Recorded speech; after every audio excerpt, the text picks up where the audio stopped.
మీ ప్రస్థానం ప్రారంభమైన తర్వాత టీచర్‌గా మీరు ఉద్యోగంలోకి వచ్చిన తర్వాత ఈ 25 ఏళ్ల జర్నీలో ఏంటి అచీవ్‌మెంట్స్ ఏంటి? ఉపాధ్యాయునిగా నేను 98 డిఎస్సి ద్వారా ఎంపిక అవ్వడం ఎప్పుడైతే స్కూల్లోకెళ్ళానో అక్కడి నుంచి అదేవిధంగా నేను పీఆర్టీ సభ్యత్వం కూడా ఏ రోజు ఓకే. జాయినింగ్ అయ్యానో ఆ రోజే తీసుకోవడం జరిగింది.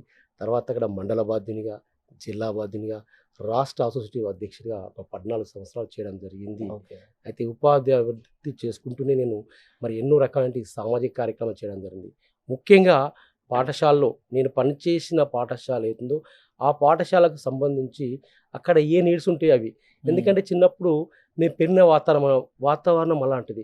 ముఖ్యంగా చిన్నప్పుడు స్కూల్ స్టార్ట్ అయినాయంటే గవర్నమెంట్ నోట్‌బుక్స్ ఇచ్చేది. అవును. టెక్స్ట్ బుక్స్ ఇచ్చేది. అవును. నేను నిజంగా మేము చదువుకున్నప్పుడు నోట్‌బుక్స్ కావాలంటే కొద్ది రోజులు వెయిట్ చేయాల్సి వచ్చే పరిస్థితి. అవును. ఎందుకంటే డబ్బులు లేకపోవడము, రకరకాలటువంటి కారణాలు. అవును. అలా చిన్నప్పుడు నేను ఎప్పుడైతే అవన్నీ నేను ఫేస్ చేశానో, హ్మ్. అవన్నీ నిజంగా నేను ఉపాధ్యాయ ఎంట్రీ అయిన తర్వాత అవన్నీ నా చిన్నప్పటి అవన్నీ నా ముందు కదండి.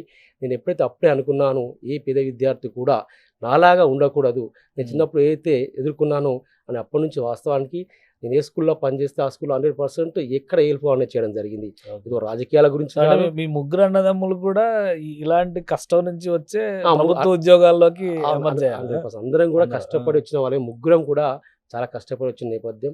ఒక సిస్టమేటిక్ మన క్రమశిక్షణ ఆ! గల ఆ! కుటుంబం ఆ! మాది. ఆ! ఎలాంటి అసలు రాజకీయ నేపథ్యం కాదు మాది. కాదు అదే. బేసిక్‌గా ఓన్లీ మేము సేవ ద్వారానే రావడం జరిగింది.